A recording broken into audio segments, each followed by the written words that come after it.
सो hey everyone, आज हम लोग जा रहे हैं नैनीताल घूमने के लिए। बहुत टाइम हो गया था, बच्चों की छुट्टियां हो रही थी। हमने सोचा कि चलो कहीं बच्चों को भी लेके जाएं और ख़ुद भी घूमने चले जाएं। ये मेरी बहन आई है दिल्ली से, चाचा की लड़की है। और फिर थोड़ी देर में आगे बस चली तो इसको अजीब सा होने लग गया, सो गई। फिर हम फाइनली आधे 1 घंटे बाद पहुंच गए नैनीताल। नैनीताल में दीदी लोग आए थे पहले, ये निकल गए थे पहले वाली बस से। और फिर हम लोग साथ में घूमने निकल गए। जाते जाते पैदल पैदल जा रहे थे। सब बच्चों ने बोला कि जू चलते हैं, जू चिड़ियाघर देखने के लिए। आगे से शटल सेवा लगती है तो हम उधर को ही जा रहे थे कि कहाँ पे से स्टार्ट है, कहाँ से शटल सेवा है। और ऐसे ही ताल के नज़ारे देखते देखते हम आगे बढ़ते जा रहे थे, सब लोग साथ में पैदल पैदल। और हमारे साथ मम्मी भी आई थी, सभी बच्चे थे, खूब इन्जॉय कर रहे थे। सो फाइनली हम लोग फिर शटल सेवा हमने ली नहीं, तो हम लोग जाने लग गए थे फिर पैदल पैदल। सब लोगों ने कहा कि हाँ चलो कोई नहीं, 10-15 मिनट का ही रास्ता है तो पैदल पैदल। हमारे बच्चों को आदत है नहीं, आदत इतनी ख़राब हो गई है कि ना पैदल चलने की ना जाने की। और इनकी सांस फूल गई थी, हालत ख़राब हो गई थी थोड़ा सा आगे जाके। इधर ये बाइक उठाने की कोशिश कर रहे हैं। इन लोगों की तो चाहे थकान हो कुछ हो, मस्ती नहीं रुकती है। मेरे पास आ गई पावनी।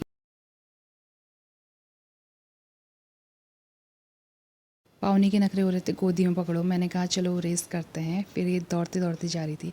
अब यहाँ पे थक गए, बोल रही इन लोगों ने मुझे बहुत थका दिया।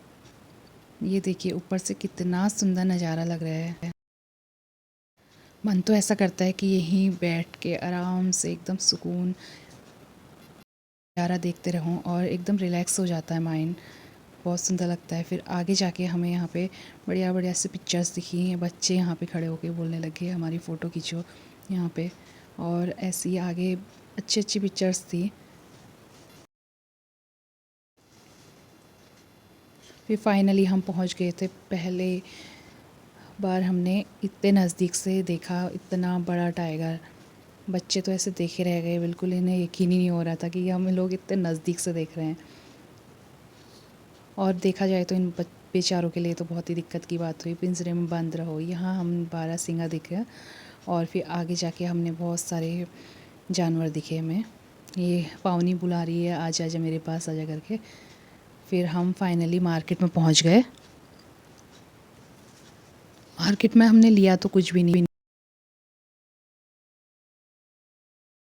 क्योंकि इतना महंगा होता है सामान, हल्द्वानी से ज़्यादा महंगा होता है, तो इसलिए फ़ालतू में क्यों कुछ भी क्या ही ख़रीदे, कुछ भी नहीं लिया। यहाँ माता रानी को प्रणाम बोला बाहर से ही, अंदर हम जा नहीं सके। और फिर ऊपर जाके हमने मोमो खाए, यहाँ के फेमस मोमो। सब लोगों को भूख भी बहुत लग गई थी, बच्चे थक भी गए थे। पहले तो हमने चाउमीन खाई और फिर बाद में सब लोगों ने एक एक प्लेट मोमोज़ खाए।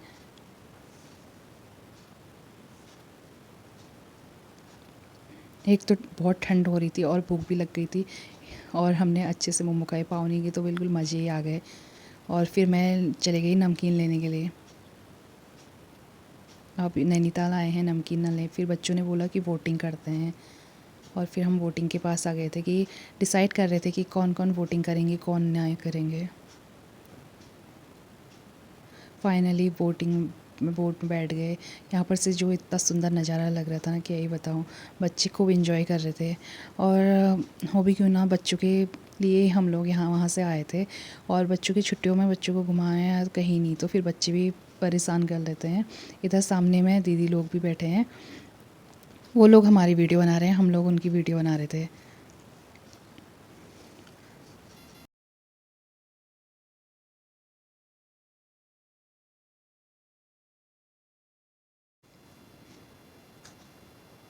और इतना ठंडा हो रहा था क्योंकि ताल के बीचों बीच में आ गए थे, फिर बहुत ज़्यादा ठंडा हो रहा था। फिर फाइनली हम आते वक्त बस में बैठे वापस हल्द्वानी के लिए और रास्ते में ही अंधेरा हो गया था। फाइनली काठगोदाम पहुंच गए थे हम। और फिर हम पहुंच के अपने घर पे। इतनी थकान हो गई थी कि पूछो मत, बहुत ज़्यादा थक गए थे। आज तो पैरों में दर्द चलते चलते, और दिन भर मज़े भी बहुत आए। इधर आयुष की भी हालत ख़राब हो गई। Thank you for watching. Video पसंद आई तो लाइक शेयर ज़रूर करना, सब्सक्राइब कर देना प्लीज़।